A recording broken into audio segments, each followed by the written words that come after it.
interest rates. Everybody's been talking about them at the dinner table, at cocktail parties, at work. It's all over the news. Interest rates. Yes, they're a big deal. They are. And they rise and they fall. And sometimes it's easy to predict and sometimes it's not. But the thing that I want you to think about today, the thing I want us to talk about in this video is the rate your lender first shows you is not the one you have to take. What do I mean by that? Stay tuned. I'm Sherri Ann Green with Coldwell Banker. Welcome to my YouTube channel that guides home sellers and home buyers in Washington, D.C. and Northern Virginia. Welcome back to my channel. If you are new here, I talk all about real estate. Mostly in DC and Northern Virginia. Sometimes I talk about it all over the country. And I also talk a lot about homes and design and living in Washington, DC and the community of Georgetown specifically. And I'm going to get into other communities this year too. So if you're new to my channel, make sure you subscribe. So today, what I want to talk about is the interest rate that you see from your lender is not the one you have to accept.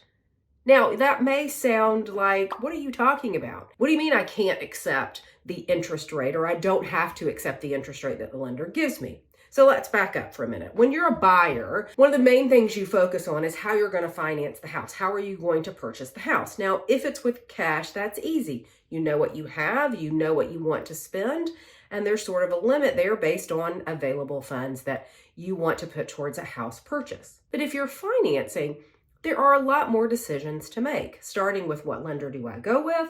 What kind of loan do I get? Is it a conventional 30-day fixed? Is it an ARM, which is an adjustable rate mortgage? There are all kinds of things you can think about when you're looking at financing a home with a mortgage. And one of the things you're always looking at, of course, is the interest rate. And what is the interest rate I'm given? Now, interest rates are calculated for each buyer based on a number of things. Of course, it's income and it's also your credit score. So you want to make sure those things are in a place where you feel comfortable buying what you're buying and your lender feels comfortable lending the amount of money that you want. But the interest rate you are first given doesn't have to be the one you accept. Let me explain. So we've all seen on the news that interest rates have been changing, and since about June of 2022, they've been rising. And it seems like it's one of the top 5 lead stories on the news almost every night. I think everybody's sort of over hearing about it. We know it. We get the tickers on our phones. We get the blast through the email news feeds. We hear it on the nightly news, and our friends are talking about it. And certainly they have risen over their historic lows that they were during the pandemic when everybody was trying to just keep the economy booming and everybody spending when nobody was going anywhere. Now, every time I talk about rates in this video, what I'm talking about are mortgage rates. I'm not talking about credit card rates or other things you see.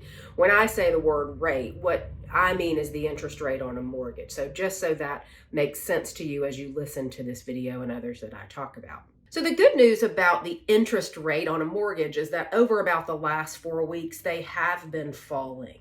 So if you are one who's really watching or you are in the process of purchasing, that may be something you've paid attention to. They have sort of steadily had this little decrease over about the last 4 weeks. And yes, rates can change every single day. I had a buyer who got a rate quote, let's call it, from a lender one day, and the very next day it had totally changed. And yes, that can happen. One thing you want to ask your lender is, if the rates drop after you've locked in, is there a way to change down? Some allow you to do that and some may not. But that's not what I'm talking about in this video when I say you don't have to accept the rate that you see.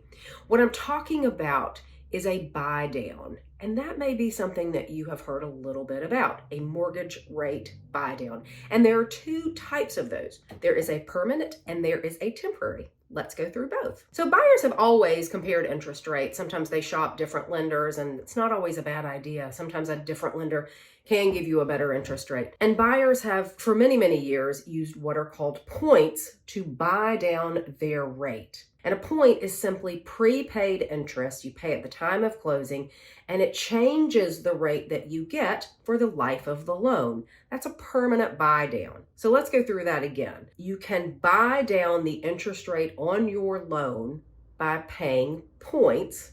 Those points are prepaid interest that come off of the bottom line. They go onto your bottom line, I should say. They go onto your cost column when you buy a home, and that helps buy down the initial rate you are given by your lender. Now, the good news about points is, for the most part, they are interest, right, that you've paid on the loan. So you typically can write that interest off. Now, what I'm going to say to you is this. I am no CPA. I am no tax advisor.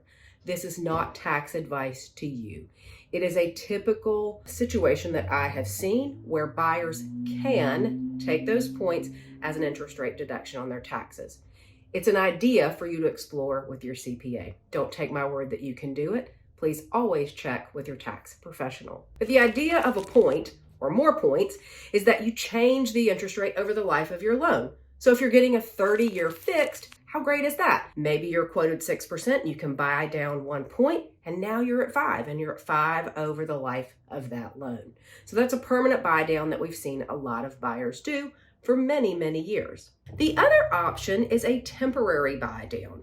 So the permanent lasts the life of the loan. A temporary only lasts for the first few years. One of the most common forms of a temporary buy down is a 2-1 buy down. And here's how that works. The first year of the loan, your interest rate goes down by 2%. The second year of your loan, it goes down by 1%. And on the third year, your interest rate for the loan remains at the loan interest rate you would have received from the beginning all along.